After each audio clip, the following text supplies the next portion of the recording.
देखिए, अगर सत्य ना हो तब वो कहें कि छवि खराब, हम किसी की छवि नहीं खराब कर रहे हैं, छवि के ऊपर पड़ा हुआ पर्दा उठा दे रहे हैं। अब जनता स्वविवेक से निर्णय ले सकती है कि वो छवि उसको कैसी दिख रही है, खराब दिख रही है या अच्छी दिख रही है।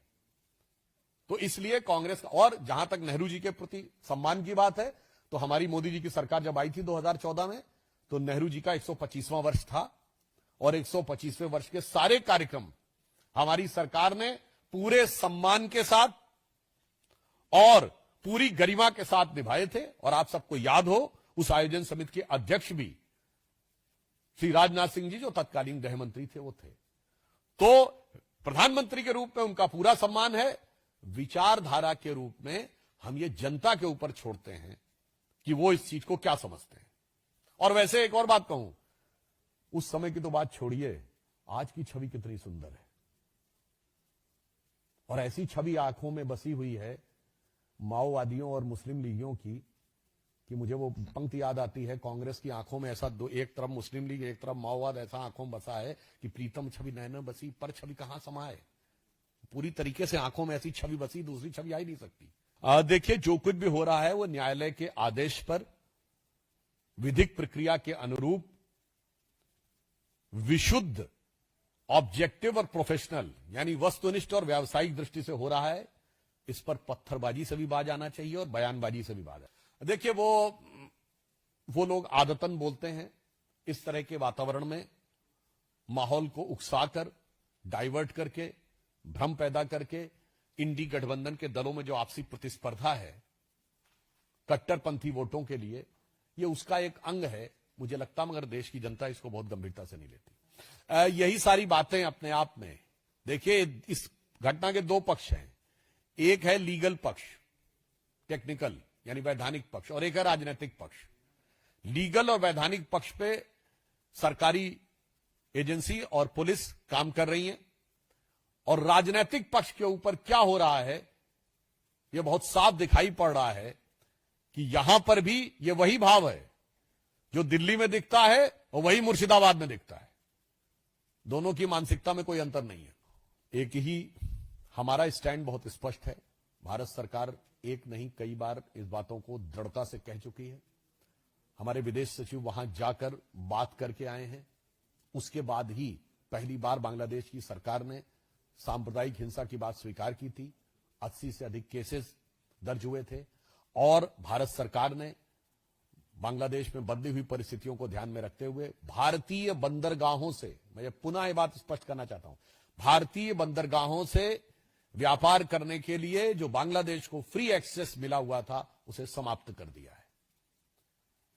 हम अपनी तरफ से कार्य कर रहे हैं, मगर जिन लोगों को वहां पर, ये वही लोग हैं ना जो सीए में कहते थे कि प्रोसिक्यूशन तो नजर नहीं आता है, और ये वही लोग हैं जो कहते थे कि नहीं नहीं नहीं नहीं, सिर्फ आप नॉन मुस्लिम्स को क्यों दे रहे हैं, हिंदू सिख जैन बौद्ध ईसाई को ही क्यों दे रहे हैं, मुस्लिम्स को क्यों नहीं दे रहे हैं। आज मुझे लगता है कांग्रेस पार्टी और विपक्षी दलों को सीए के दौरान शाहीन बाग जैसे आंदोलन करने के लिए देश से माफी मांगनी चाहिए, क्योंकि जिन लोगों ने उस समय यह कहा था कि उन्हें परसिक्यूशन नहीं दिख रहा है, कि भारत सरकार परसिक्यूशन के बेस के ऊपर यह कर रही है, मुझे लगता है कि पाकिस्तान और बांग्लादेश दोनों के, और आजकल बांग्लादेश में विशेष रूप से वो हिंदू इन दलों से कह रहा है कि इधर तो मेरे दर्द की इंतहा नहीं और तू कहता है कि जख्म दिखता नहीं। इसमें देखिए कई बार बता चुके हैं, और हम सिर्फ हिंदू संस्कृति को ही नहीं प्रतिस्थापित कर रहे हैं, हम उस संस्कृति को स्थापित कर रहे हैं जिसके लिए जर्मन दार्शनिक आर्थर शोपेनहावर ने कहा था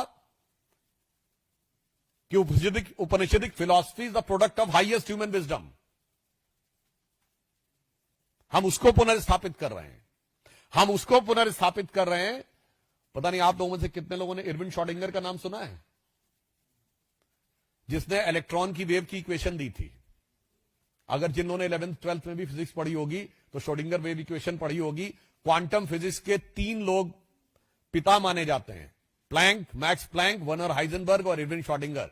इरविन श्रोडिंगर ने अपनी किताब 1964 में लिखी है my view of the world, उसमें पूरा उपनिषदिक वर्जन है और वो कहता है उपनिषदिक फिलॉसफी के लिए it is the most elevating and awarding reading for me in the whole life. हम उसको पुनर्स्थापित कर रहे हैं। और हम किसको पुनर्स्थापित कर रहे हैं?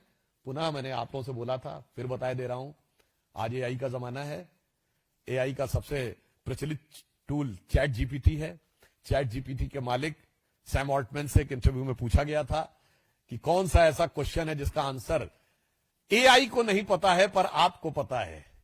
तो उन्होंने कहा था हां, एक प्रश्न है जिसका आंसर एआई को नहीं पता है पर मुझे पता है, और वो उन्होंने कहा था the absolute equivalence of Atman and ब्रह्मन। आत्मा और ब्रह्म में एब्सोल्यूट इक्विवेलेंस है। ये अद्वैत वेदांत के सार वाक्य ब्रह्म सत्यम जगन मिथ्या जीवो ब्रह्म है ना परह, जो आचार्य आदि शंकराचार्य ने कहा था, उसे ही सैम ऑल्टमैन कोट कर रहे हैं। उसे ही इरविन शॉडिंगर ने कहा है कि ऑब्जर्वर और ऑब्जर्व में कोई डिफरेंस नहीं। हम उसको स्थापित कर रहे हैं। और अंत में मैं कहना चाहूंगा, हम उस हिंदू संस्कृति को स्थापित कर रहे हैं जिसने जक्के ठुकराए लोगों को, लो मेरे घर का खुला द्वार, मैं अपना सब कुछ लुटा चुका फिर भी अक्षय है धनागार। हमने दुनिया के हर धर्म को यहां शरण दी।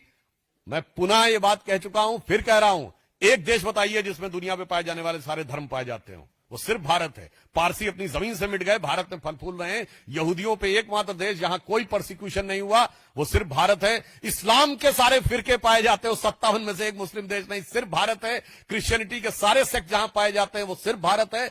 बौद्ध अनेक देश है, पर बौद्ध धर्म के सबसे बड़े धर्मगुरु दलाई लामा जी को जिसने जीवन रक्षा के लिए यहां पर स्थान दिया वो सिर्फ भारत है। और वो इसलिए है कि यह हिंदू संस्कृति है, इसलिए इसका उत्थान सामाजिक, वैज्ञानिक और कूटनीतिक तीनों दृष्टियों से 21वीं सदी में अति आवश्यक है।